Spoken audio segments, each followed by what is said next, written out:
Colossians chapter 3 verse 22 and 23.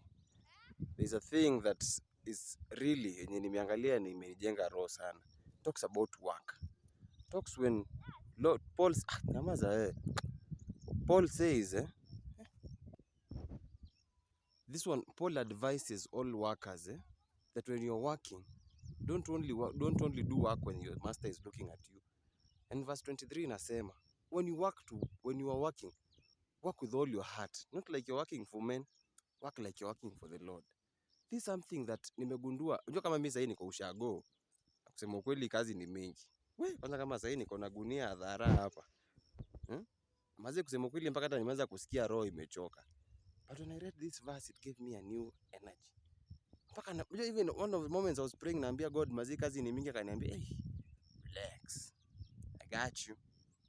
Because mwaka mzima si wewe una enjoyingi tu. Mimi naamini tu